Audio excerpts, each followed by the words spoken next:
Baik teman-teman, pada video kali ini kita akan coba membahas mengenai kasus keempat tentang investment decision kriteria di UTS Manajemen Keuangan semester lalu. Oke, di sini udah tertera jelas bahwa satu perusahaan bernama PT Bergas Waras Bandungan Indah memproduksi oleh-oleh manisan tomat rasa kurma. Kemudian perusahaan ini mempertimbangkan untuk membuat satu investasi dengan keterangan si perusahaan mempunyai initial outlay atau pengeluaran investasi untuk pertama kali senilai 1,2 miliar. Kemudian di tahun-tahun berikutnya, kita disajikan data estimasi project cash inflow, artinya dari investasi yang kita lakukan itu kira-kira kas masuknya dari tahun ke tahun kira-kira berapa. Nah, tahun pertama di sini dikatakan 300 juta, kemudian tahun kedua juga 300 juta, tahun ketiga 300 juta, tahun keempat 200 juta, tahun kelima 350, tahun keenam 350, tahun ketujuh 350. Nah, kemudian diketahui lagi di soal bahwa tahun keempat diperkirakan bahwa ada pengeluaran untuk perawatan mesin senilai 100 juta rupiah. Nah, ini menjadi pertanyaan akan kita apakan ini yang uang 100 juta ini. Kemudian dikatakan kembali bahwa di sini manajemen menetapkan periode pengembalian mesin adalah di bawah 4 tahun. Nah, apa yang dimaksud dengan periode pengembalian mesin? Ini kalau kita pelajari di pertemuan 7 lalu, periode pengembalian mesin merupakan istilahnya payback period. Kemudian diketahui lagi bahwa discounted payback periodnya adalah 5 tahun. Oke, kemudian diketahui di soal bahwa apabila diskon rate-nya adalah 10%, maka kita disuruh menghitung rumus-rumus seperti ini. Yang pertama, menghitung payback dan discounted payback period dan bagaimana keputusannya. Kemudian menghitung NPV dan PI atau Profitability Index dan bagaimana keputusannya. Kemudian yang C, menghitung IRR dan bagaimana keputusannya. Kemudian yang terakhir, bagaimana keputusan akhir saudara sebagai analis perusahaan terkait perhitungan di atas. Baik, kita langsung saja menuju pembahasan dari soal ini. Nah, untuk mempercepat pengerjaan atau video dari tendiran ini, saya sudah menyiapkan file Excel yang akan dibagikan kepada teman-teman. Oke. Nah, di sini kita lihat dulu untuk membuat atau menganalisa mengenai payback dan discounted period, itu kita harus membuat tabel Excel berisikan yang pertama di sini adalah arus kas dari tahun ke tahun, arus kas keluar, arus kas masuk kita masukkan ke dalam sini, lajur ini. Kemudian kita menghitung present value dari cash flow. Kemudian di sini ada akumulasi uang. Jadi akumulasi dari cash inflow dari tahun ke tahun, kemudian akumulasi dari present value cash flow, dan terakhir akumulasi dari present value future cash flow. Nah, tujuannya apa? Tujuannya adalah untuk menghitung payback period dan discounted payback period. Jadi teman-teman, untuk akumulasi future cash flow yang tidak di present value kan, ini nanti kaitannya dengan payback period. Nah, sementara untuk akumulasi present value future cash flow ini kaitannya nanti dengan discounted payback period. Nah, oke. Kita coba mengisi tabel ini. Jadi di tahun pertama, di initial outlay kita udah buat minus 1,2 miliar. Nah, ini merupakan pengeluaran atas mesin, pengeluaran pertama kali, maka disebut sebagai initial outlay. Kemudian di tahun pertama kita buat angka 300 juta sesuai dengan soal. Kemudian juga di tahun kedua 300 juta sesuai dengan soal. Tahun ketiga 300 juta. Nah, kemudian di tahun keempat di sini nilainya adalah 100 juta. Nah, mengapa 100 juta? Nah, karena yang 100 juta ini, kalau teman-teman perhatikan, memang di tahun keempat, itu ada nilai future cash flow-nya adalah 200 juta, atau uang masuk di masa depan di tahun keempat 200 juta. Tapi yang harus diperhatikan kembali bahwa di tahun keempat, ya kan, di tahun keempat, itu ada estimasi cash flow sebesar 100 juta yang ini. Nah, ada estimasi cash flow yang keluar atau cash flow out atau out cash flow. Nah, itu sebesar 100 juta. Maka di sini kita buat nilainya adalah 100 juta. Jadi tidak semata-mata mengikuti project cash inflow, tapi juga harus melihat adanya outflow di masa mendatang. Nah, jadi kalau ada outflow, kita harus kurangi nih. Di sini kan tadi 200 juta dikurangi dengan 100 juta. Oke, kita lanjut ke pembahasan berikutnya. Di tahun ke-5, tahun ke-6, dan tahun ke-7, nah kurang lebih pengerjaannya sama ya teman-teman. Jadi cuman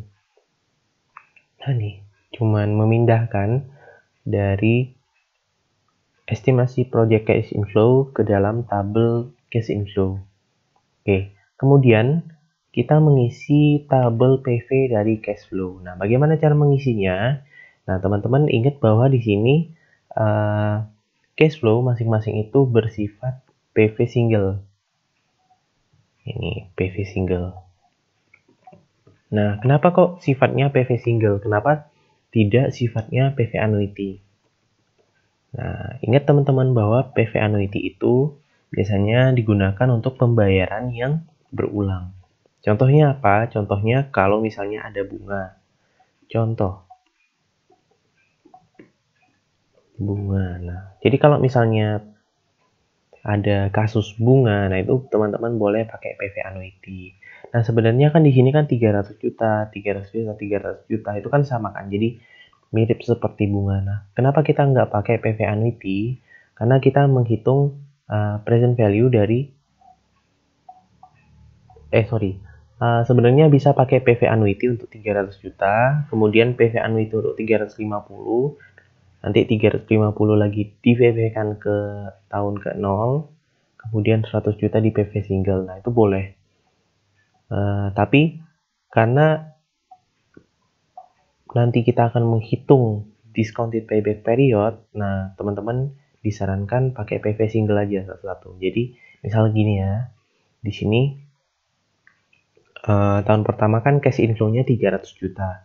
Nah, maka untuk menghitungnya adalah sebagai berikut. Kita pakai rumus Excel, PV sama dengan PV, kemudian rate, nah itu sama dengan di soal 10% sesuai dengan diskon rate-nya yang ini.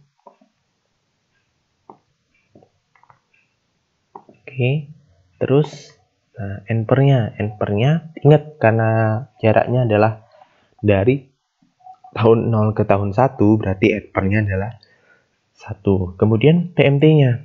Nah, kan tidak ada pembayaran bunga atau yang sejenis, maka kita buat PMT-nya 0. Jadi kalau memudahkan untuk mengingat, PMT itu kira-kira adalah bunga atau perhitungan untuk annuity. Kemudian future value. Nah, future value-nya kita lihat di sini, kita samakan 300 juta. Maka kita buat di sini minus 300 juta. Oke.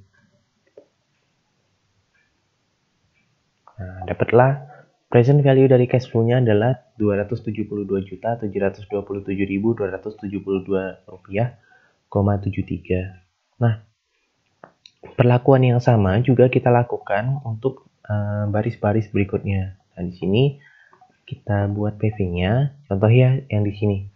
10%, N-nya 2, PMT-nya 0. Nah, D6-nya kita minusin, atau 300 jutanya kita minusin. Nah, juga di tahun ketiga, kita cuma mengganti N-nya menjadi 3, tahun keempat cuma mengganti N menjadi 4, tahun kelima kita ganti N jadi 5, tahun keenam kita ganti jadi 6, tahun ketujuh kita ganti jadi 7. Oke, nah kemudian kita buat payback period untuk akumulasi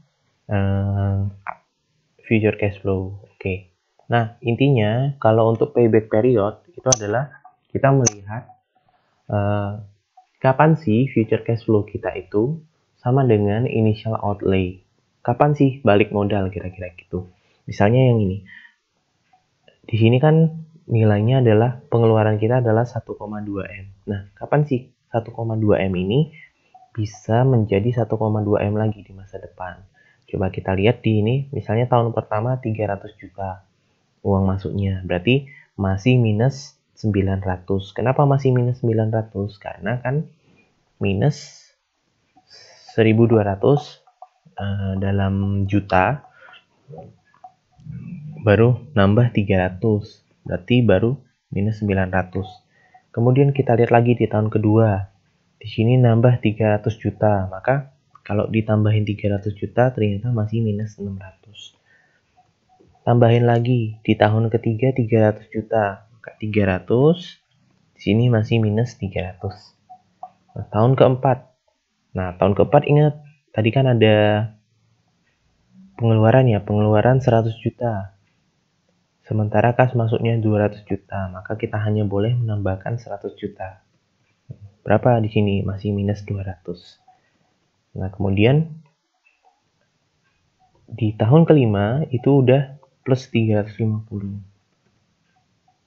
Nah, berarti di sini kita bisa analisis bahwa di antara tahun keempat dan tahun kelima itu adalah masa payback period dari si perusahaan, dari investasi yang dilakukan oleh perusahaan. Nah, disinilah rumus Mankeu akan menentukan berapa sih sebenarnya angka di antara tahun keempat dan tahun kelima itu. Baik, kita coba lihat soalnya. Nah, di sini langkah yang sama aku lakukan, jadi aku buat akumulasi dari future cash flow. Nah, di sini sama ya teman-teman. Awalnya kan keluar 1,2 M, kemudian masuk 300 juta, maka 900, masuk 300 juta, maka minus 600, masuk 300 juta lagi, maka minus 300. Nah, kemudian kita lakukan perhitungan mengenai payback periodnya. Nah, bagaimana caranya? Nah, ingat konsepnya adalah teman-teman lihat di sini antara tahun keempat dan tahun kelima. Nah, rumusnya adalah ini payback period.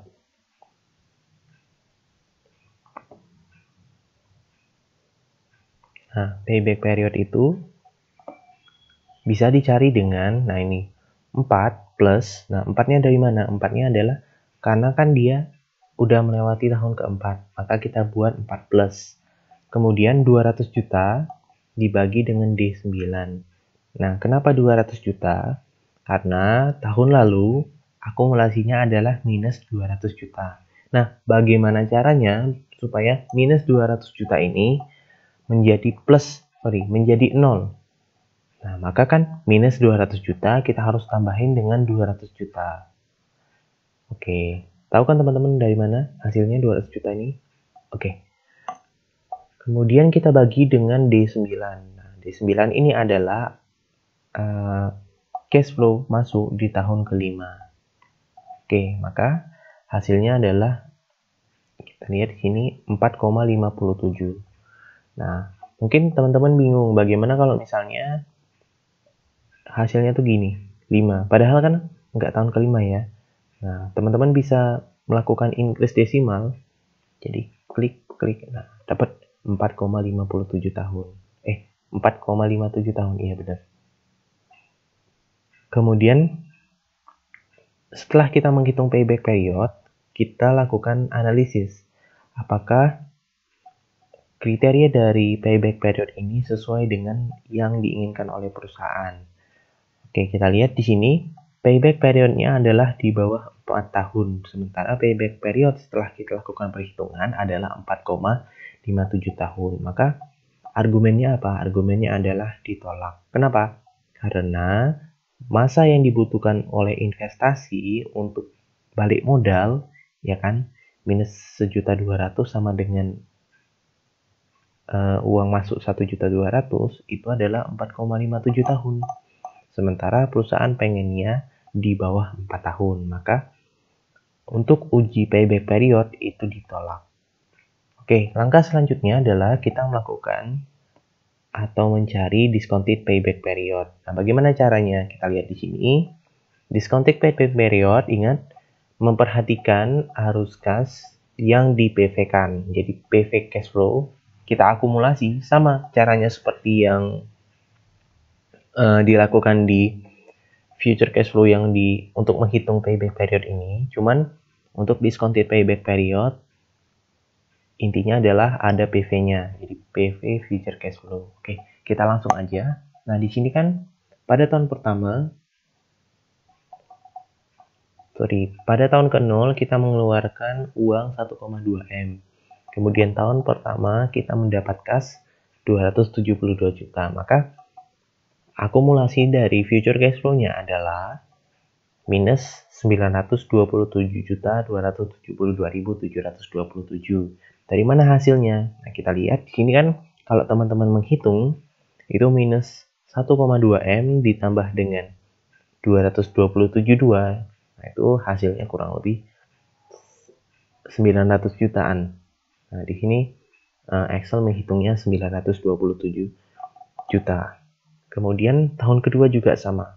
Jadi dari minus 927 juta ini kita tambahin dengan 247 juta. Nah, 900 tambah 900 kurangi 200. Nah, berarti hasilnya kurang lebih, kalau enggak 650-an, berarti 700-an. Oke, sama ya, 679 juta. Kemudian langkah ketiga juga sama, tahun ketiga. Minus 679, kita tambahin dengan 225. Berapa hasilnya? 453. Tahun keempat juga, tahun kelima juga, tahun keenam juga, tahun ketujuh juga. Nah, kita lihat lagi. Langkah yang sama kita akan lakukan untuk menghitung atau menganalisis akumulasi present value dari future cash flow. Nah, jadi kalau teman-teman lihat di sini, antara minus 168 dengan plus 29 itu kan ada tengah-tengahnya angka 0. Nah, maka kapan discounted payback period? Berarti antara tahun ke-5 dan tahun ke-6. Kita tandain dengan warna hijau. Oke. Kemudian bagaimana cara menghitung discounted payback periodnya? Maka sama ya teman-teman, kita lakukan sama dengan sama dengan di sini kan antara tahun 5 dan tahun 6. Berarti kita buat 5 plus. Kenapa 5 plus? Karena dia kan udah melewati tahun ke-5, tapi belum melewati tahun ke-6. Terus kita lihat lagi di sini. Nah, di sini kan minus 168.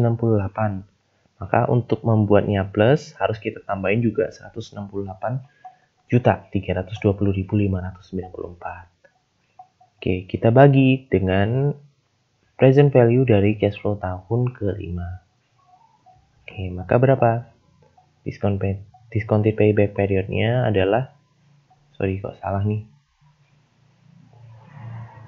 Nah, ini lupa kasih tanda minus. Nah, 5,852.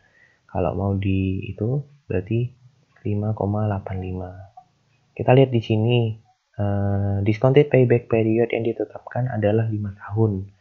Berarti hipotesis ini ditolak.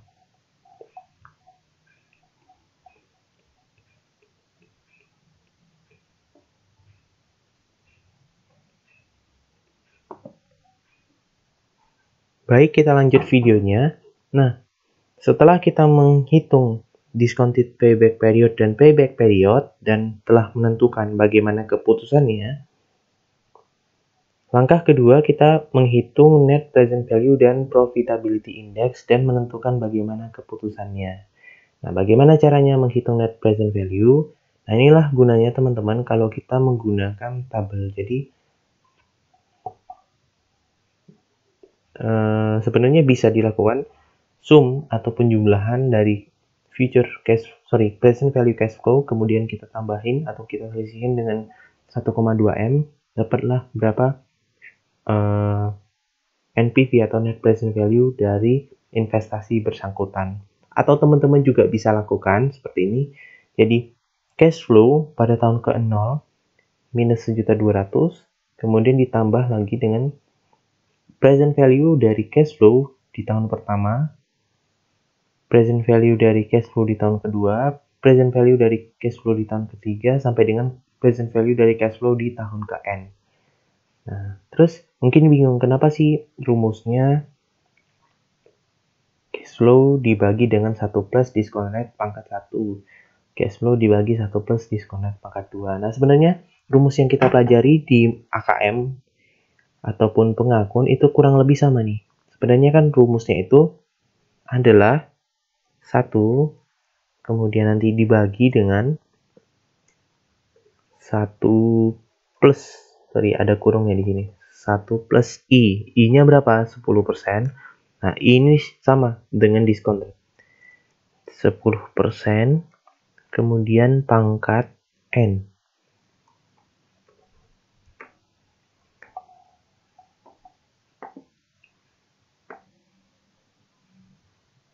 Nah, kemudian kan baru kita kalikan dengan face value atau future value. Sama sebenarnya.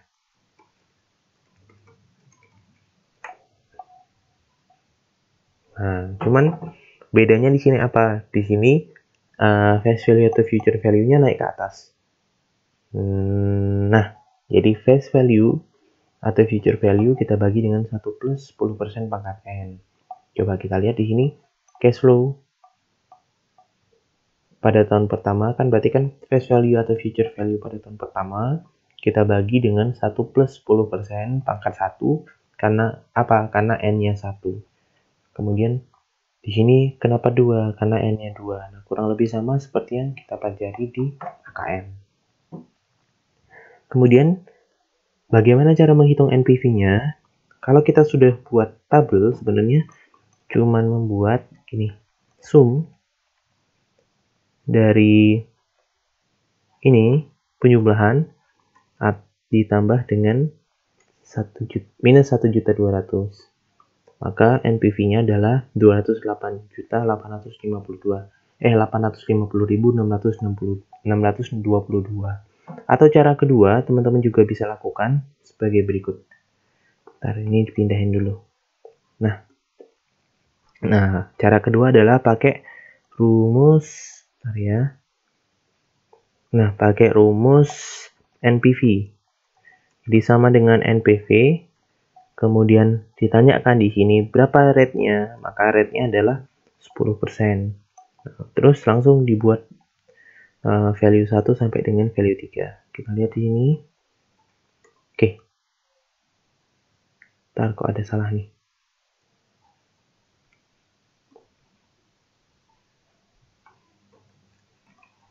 Nah, sorry teman-teman. Jadi yang benar adalah mempresent value kan NPV dari D5 sampai dengan D11, kemudian kita masukkan kita tambahkan dengan 1.200.000, maka hasilnya sama ya, 208.850.622. Nah, kenapa tadi kalau misalnya kita buat di sini D4 nanti hasilnya berbeda? Kenapa? Karena di sini D4 atau 1,2 M ini seolah-olah di present value kan sebagai tahun pertama. Maksudnya gini. Jadi ada nilai 0 di sini. Kemudian si minus 1.200.000 ini sebagai periode pertama. Kemudian 300 juta sebagai periode kedua. 300 juta selanjutnya sebagai periode ketiga, keempat, kelima, keenam, ke-7, ke-8. Nah, jadi ada 8 periode. Padahal kan seharusnya ada 7 periode. Nah, maka dalam menggunakan rumus NPV, teman-teman harus perhatikan bahwa yang menjadi patokan adalah tahun pertama jadi 300 juta sampai dengan tahun ke-7. Kemudian nanti kita selisihkan dengan minus 1,2 M.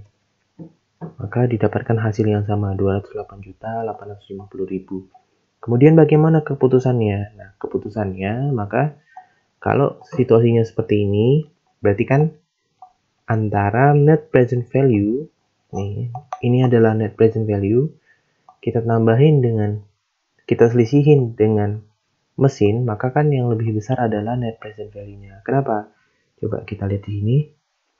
Sebenarnya net present value-nya adalah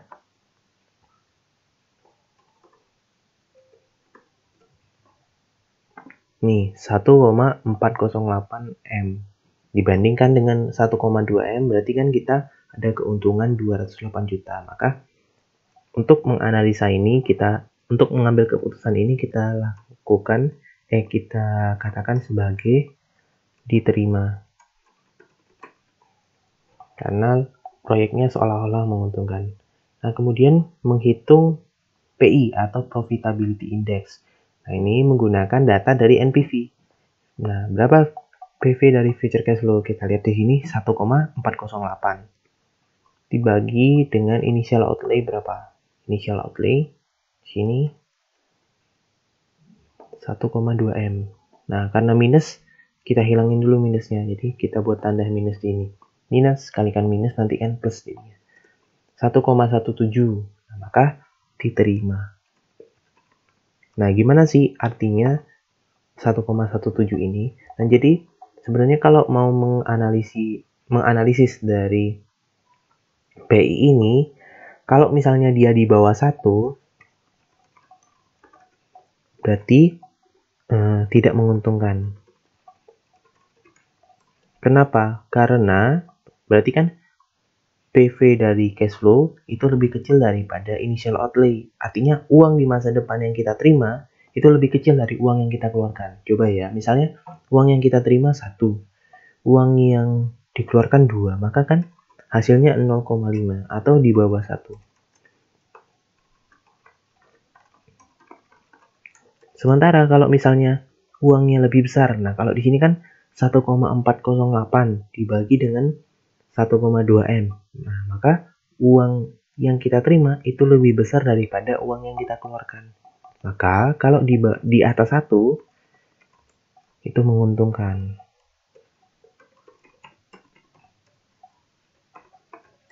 Nah, dari kriteria ini baru kita ambil keputusan. Ya tentu saja kita terima kalau misalnya menguntungkan dan kita tolak kalau misalnya tidak menguntungkan atau justru merugikan. Oke, nah, maka kita udah selesai membahas soal nomor B. Nah, soal nomor C adalah menghitung IRR. Nah, kalau IRR ini teman-teman bisa lakukan interpolasi namanya. Sini. Interpolasi. Tapi berdasarkan pertemuan ke-7 ketika membahas mengenai IRR, aku ingat sekali ketika Pak Dwi mengatakan kalau pakai interpolasi bakal rumit. Nah, kemungkinan cara terbaiknya adalah menggunakan Excel. Bagaimana caranya? Nah, itu ini. Langsung aja pakai rumus IRR. Sama dengan IRR. Bentar. Nah, yang tadi.